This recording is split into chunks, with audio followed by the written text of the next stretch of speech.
All right, the NBA Eastern Conference Finals are upon us, and we have our expert handicapper Ross Benjamin on the horn to give us some advice and his picks for this series. How we feeling today, Ross?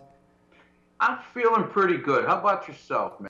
I'm doing great, Ross, and I'm really looking forward to this Cavs and Hawks series. They're both coming off hard semifinals, 6 and 7 games respectively, which took a lot out of both these teams along the way. The Cavs especially are happy about the extra days of rest coming into this one as they give Kyrie Irving a chance to recover from all the injuries which threatened to derail Cleveland's chance of even making it here in the first place. I think the key to the Cavs' success will be how they handle such a dynamic pass-first offense, which sees a lot of open men on the perimeter. Ross, what can you tell us about the effectiveness of Cleveland's defense coming into this series and how it can translate into success against the Hawks? Well, they've been absolutely dynamite on the defensive end of the floor in the postseason compared to what they look like during the regular season. Again, as I mentioned in my article on this series, it's not like Cleveland was a bad team defensively, Matt, during the regular season, but they were a little bit inconsistent at times. That hasn't been the case in the playoffs. This is a Cleveland team that's allowing just 92 points per game and 40% shooting from the field by the opposition during their 10 postseason games. And that includes the last 5 against Washington, which allowed them to advance to the Eastern Final, in which they allowed just 89 points per contest and 38% shooting from the field.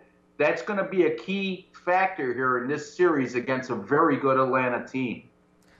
Now, the Hawks are not as good of a defensive team as the Bulls are. I see this posing a problem for them, especially if Cleveland goes with their one big man, 4-wing lineup, which leaves Paul Millsap to deal with LeBron James all by himself. Now, this will allow Cleveland to play some spread offense and take advantage of their size and depth in the paint. I think the Hawks can take advantage of the Cavaliers' ball security issues, as they are one of the best in the league at scoring off the turnover. They also play fast, really fast. Ross, do you see the Cavs having an issue with the tempo that Atlanta can sustain over the course of not only a game, but a 7-game series?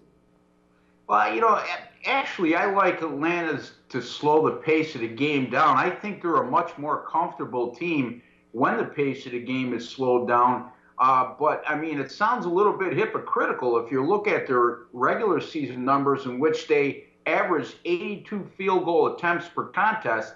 It's like around 87 in the playoffs. So that's a quite faster pace. I don't think that favors them, especially against a team like Cleveland that has a little bit of depth, quality depth, that is coming off the bench. Now, you mentioned Kyrie Irving as well. It's going to be a key factor if this guy is 100% healthy during this series, because he provides a viable option offensively that allows the game to open up a bit for LeBron James, in addition to not putting so much pressure on James to be the sole scorer. All right, Ross, now I'm really torn much more in this series than the one we're going to see out west. I think the real determining factor here will be Kyrie Irving's knee, and I do see him losing minutes, even a game to this. Has me leaning towards the Hawks in this one to clinch on the road in 6. What are your thoughts on the outcome of this one, Ross? Well, I don't totally disagree with that, man. I think you're onto something. As a matter of fact, that's one of my concerns heading into the series.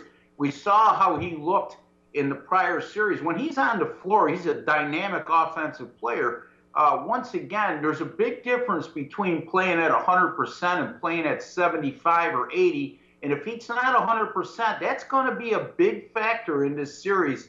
And then again, you look at Atlanta. This is a team that went 40-7 combined during the regular season and playoffs thus far at home heading into this series. That's absolutely phenomenal. That's an .851 winning percentage. That could ultimately be the difference if they just secure home court. Obviously, I'm stating the obvious, this will be their series. And I give them a slight edge just because of the home court, the strong home court, and the home court advantage. All right, Ross on board with me and the Hawks to take this series from the Cavs and punch their ticket to the finals this year. Thank you, Ross, and we'll be checking out with you throughout this series. And remember, for all of your expert playoff picks, keep it right here at sportsbookreview.com.